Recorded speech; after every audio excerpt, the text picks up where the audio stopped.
Guadalcanal, Solomon Islands, night, October 24, 1942. The jungle was almost completely silent. A thin mist hung low beneath the towering palm trees. The air was thick with humidity, the kind that clung to uniforms and made every breath feel heavy. Somewhere in the darkness, insects hummed in the dense undergrowth. Then came the sound of movement. Boots pressed carefully into soft jungle soil.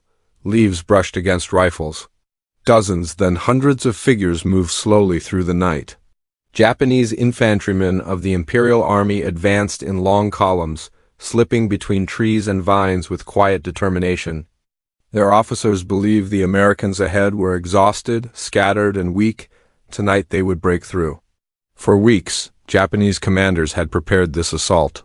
Thousands of soldiers had marched through some of the harshest jungle on earth to reach this very line. Somewhere ahead, beyond the dark tree line, lay Henderson Field, the American airstrip that Japan was determined to reclaim. But hidden among sandbags and shallow foxholes, American Marines were waiting. Their machine guns were already aimed into the jungle. The Japanese soldiers could not see them, but in a few seconds, the entire jungle would erupt in fire, and the confident advance would turn into one of the most devastating nights of the Guadalcanal campaign. The battle unfolding in the darkness of Guadalcanal in October 1942 did not begin in that jungle. Its origins stretch back nearly a year earlier to a morning that changed the course of the Pacific War. On December 7, 1941, the Imperial Japanese Navy launched its surprise attack on Pearl Harbor. Within hours, American battleships burned in the harbor, and the United States was pulled fully into the Second World War. For Japan, the attack was only the opening move of a far larger strategy. Japanese military planners believed the United States would eventually challenge their growing empire in Asia and the Pacific. Their solution was to strike first, expand rapidly, and seize a vast defensive perimeter across the Pacific Ocean.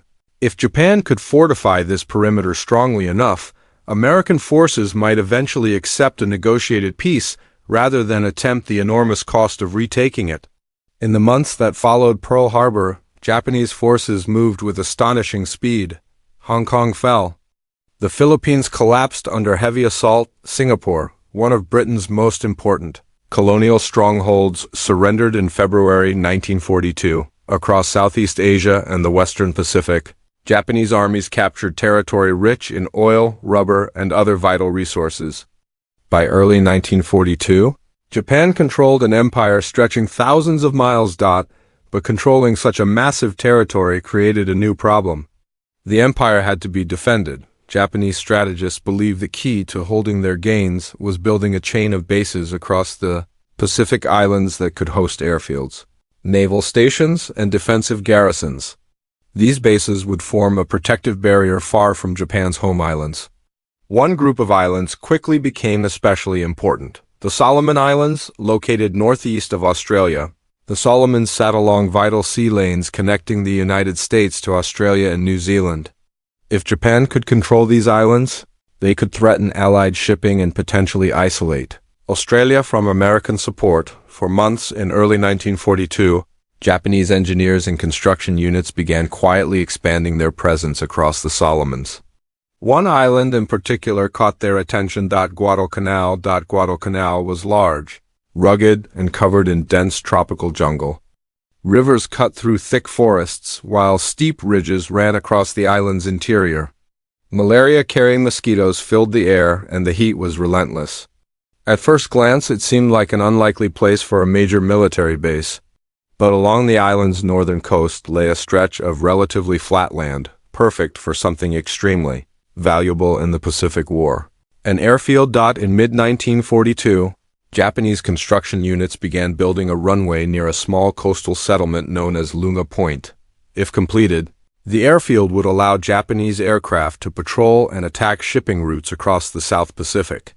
Allied supply convoys heading toward Australia could suddenly find themselves under constant threat from land-based bombers. American intelligence soon discovered the construction effort. For the United States, the implications were alarming. The Pacific War in early 1942 had already been a series of painful defeats. American forces were still recovering from the loss of the Philippines and the shock of Pearl Harbor. But after the Battle of Midway in June 1942, where the U.S. Navy destroyed 4 Japanese aircraft carriers. American leaders saw a rare opportunity. For the first time in the war, the United States might seize the initiative. If the Japanese airfield on Guadalcanal became operational, it would strengthen Japan's defensive perimeter and threaten Allied supply lines. But if the United States captured the island before the airfield was completed, it could turn the position against Japan. Suddenly, Guadalcanal became the focus of the first major American offensive of the Pacific War. On August 7, 1942, thousands of U.S. Marines from the 1st Marine Division stormed ashore on Guadalcanal and nearby islands. The landing caught the Japanese largely by surprise. Construction crews fled the unfinished airfield, leaving behind equipment, supplies, and half-completed runways. Within days, American engineers took over the site and resumed construction. Soon, the airfield had a new name, Henderson Field, named after a Marine aviator killed earlier in the war at the Battle of Midway. From this moment forward, the airfield would become the center of one of the most brutal campaigns in the Pacific. Because Japan had no intention of letting it remain in American hands, and deep within the jungles of Guadalcanal, Japanese forces were already preparing to take it back. When American Marines seized the unfinished airfield on Guadalcanal in August 1942, the victory was sudden, but fragile. The landing had caught the Japanese off guard, yet Tokyo quickly understood the danger. An operational American airfield in the Solomon Islands threatened the entire defensive perimeter Japan had built across the Pacific.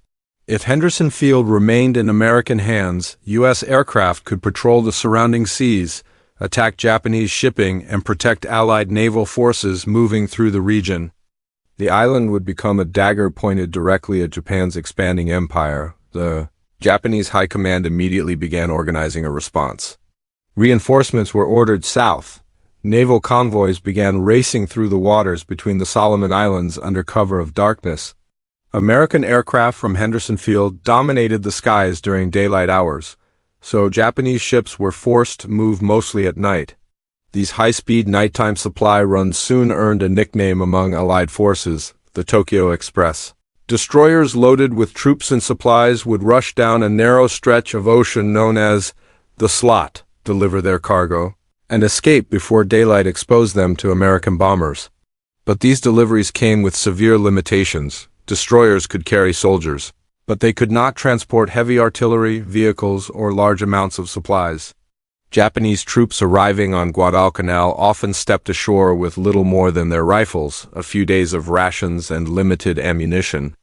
Despite these logistical challenges, Japan was determined to retake the island. Command of the operation fell to Lieutenant General Harukishi Hyakutake, commander of the 17th Army.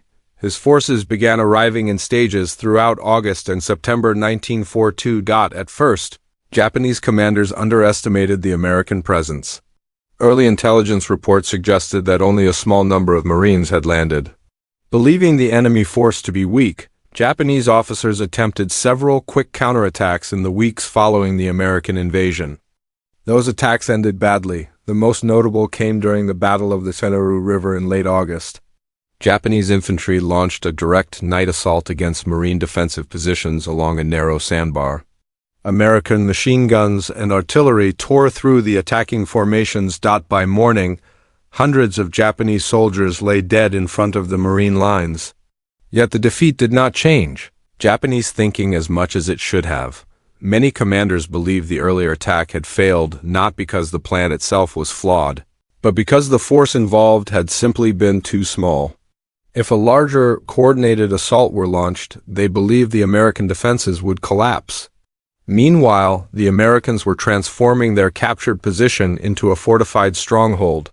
Henderson Field quickly became the center of a defensive perimeter several miles wide. Marines dug foxholes, built bunkers, and carefully mapped overlapping fields of fire across the surrounding terrain. Barbed wire was stretched across likely avenues of approach. Mortar and artillery were positioned to cover open ground. Most importantly, machine gun teams were placed in key positions along the defensive line. Weapons like the Browning M1917, water-cooled machine gun, and the lighter M1919 were capable of firing hundreds of rounds per minute. Positioned correctly, these guns could dominate narrow jungle trails and clearings, creating deadly zones where attacking troops would be exposed to intense fire. Marine units practiced firing in coordinated patterns. One gun would cover another while barrels were changed. Interlocking fields of fire meant that any attacker moving through the jungle toward Henderson Field would likely face multiple machine guns at once. Still, life inside the American perimeter was far from secure. Japanese naval bombardments frequently struck the airfield at night.